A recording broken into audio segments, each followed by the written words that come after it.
looking at the Honourable Minister's statement and looking at the budget, I think that our government does not love this country. They do not have the feeling to nurture our children in this country. Honourable Speaker, $6 billion in salaries alone, not in administrative cost. Honourable Speaker, and we say we are a poor country. Honourable Speaker, the median age in this country is 19 years old. We should consider the life and the livelihood of our children. We should be investing in education. We should be investing in health rather than paying ourselves, feeding ourselves out of the poor people of this country. I will start with this August Assembly, Honourable Speaker. Honourable Speaker, to see the salary of the Honourable Speaker increased from 658 million to 658,000 to 1,560,000, I feel ashamed to call myself an honourable member. Honourable Speaker, I gave myself for service. I did not give myself for the poor people to feed me and my family. Honourable Speaker, when I saw this, I felt embarrassed. I did not want to come to this budget session because I said to myself, there is no need, because we are just sharing the cake in our pockets, going home, feeding ourselves. Not only that, but to see the responsibility allowance, the residential allowance, the robing allowance, and all those for the representatives of the people.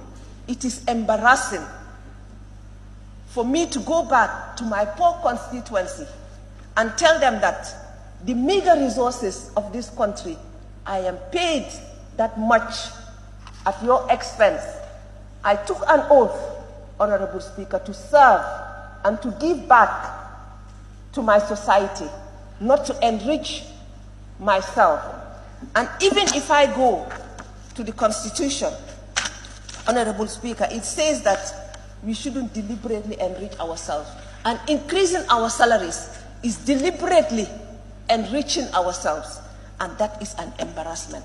I think as a National Assembly, we should not accept any salary increment. It was in this August Assembly that we sat and discussed the salaries of the ministers and denied them, even though they went behind our backs and increased it. That is their problem. We offered ourselves for service, Honourable Speaker. We were not appointed. We were elected and we offered ourselves, Honourable Speaker. And I think we should think of our people when we do the budget. I'm not allowing you to observe me. I don't have that time. When you are on your own feet, observe yourself, please. Thank you. Honourable Speaker, when we go to the office of the President, Honourable Speaker, I have seen new units, ICT units, being established at the office of the President. The office of the President has, I think, whatever they call it, the person that does her public speech or whatever, that lady. Why would he need another ICT? Why would the Honourable, His Excellency want 6 advisors? How many ministers does he have in addition to the new ministries? If the President is telling us that the ministers are not good enough, I told this August Assembly here last year when we did the budget, if he is implying that his ministers are not good, let him sack them and apply and appoint advisors. The ministers, according to our constitution, should be competent enough to advise him on any policy under their ministries. And if they are not good enough, and if that is what he's implying, that they are not good enough, let him sack them and appoint advisors in their place. But as a poor country, we cannot be paying ministers and be paying advisors and be paying deputy advisors. Come on, we are a poor country. Instead of thinking of ourselves, 6 billion in emoluments alone. Come on. Honourable Speaker, I think we should think of the Gambian people, not our pockets. We say that when you are a politician, your skin starts shining. And I'm starting to believe it. Once you are appointed a minister, before 2 months, you marry a second wife. You start buying homes abroad. Come on, at the expense of who? At the expense of the poor Gambian? No way.